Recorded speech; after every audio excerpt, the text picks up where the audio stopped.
Anyway, they figure based on the movements of the crowd that they and Crow are headed for the original home of Not Elvis.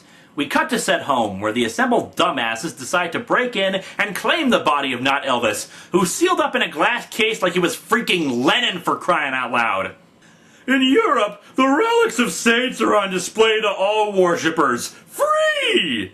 Yeah, and how are those high tax rates in Europe going, So the thirst ray overloads and blows up in their faces, causing them to instantly surrender. Yes, these guys surrendered because the Kool-Aid man is just standing there. You know, I think this is a sign we should stop making fun of the French as cowards. For one thing, French resistance and all that during World War II, kicking ass like nobody's business. And secondly, the thirsties prove there's a considerably more wussy civilization out there. Number 8. Stop insulting Europeans! This one's a twofer, covering a specific incident as well as a general attitude that people think I have concerning European comics.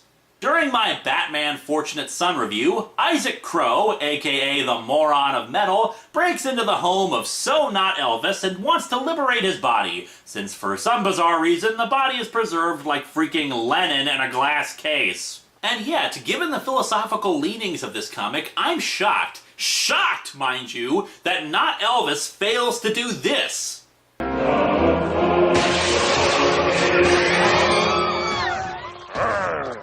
Must crush capitalism. Zombie Not Elvis would have greatly improved Batman Fortunate Son.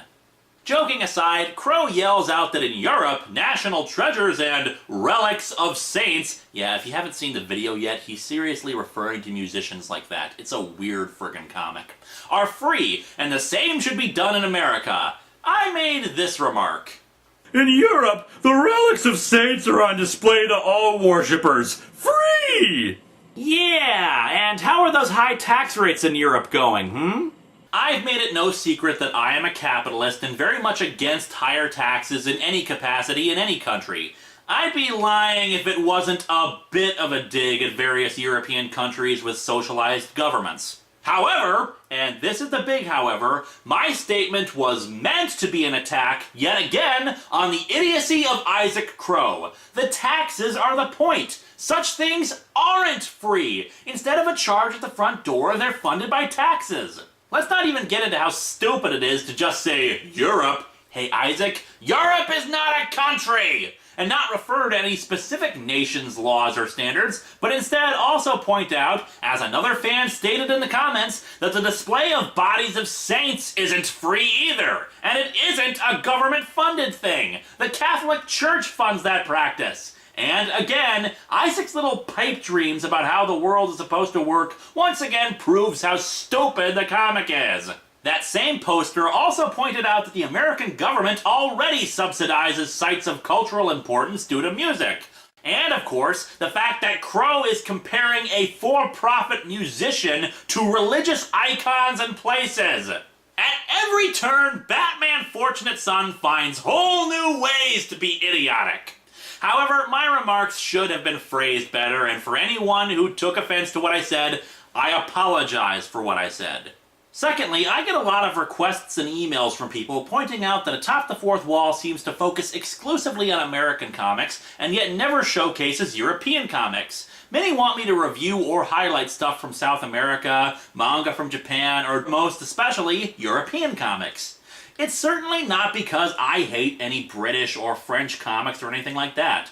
Really, it comes down to a few things. 1. Many want me to showcase European comics, as in talk about the good ones. The problem is, as I have said multiple times now, Atop the Fourth Wall is about bad comics. The point is to explain how something sucks and make fun of it, both for entertainment value and to show how stuff can be improved.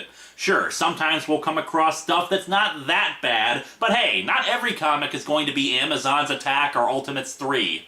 And that's kind of the point. People keep giving me recommendations and offering to send me European comics, except they want to send the good ones. You give me something just awful and repugnant, and yeah, I can work with it for the show.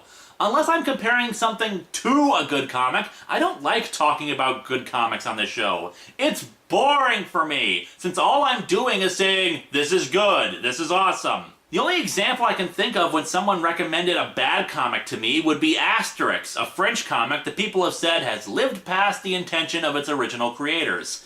Well, I understand the frustration there, but I've said before I don't review comics solely because of continuity issues. They have to just be really, really badly written or badly drawn. And the final reason is, well, I hate to say it, but I do have a bit of a bias towards American superheroes. I love superheroes. I love tales of modern-day knights and the ongoing epic struggle of people with great power having to fight lavishly ludicrous villains and righting wrongs and blah blah blah.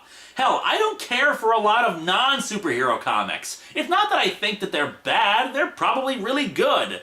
But Y the Last Man, The Walking Dead, Scott Pilgrim, I'm just not interested in them.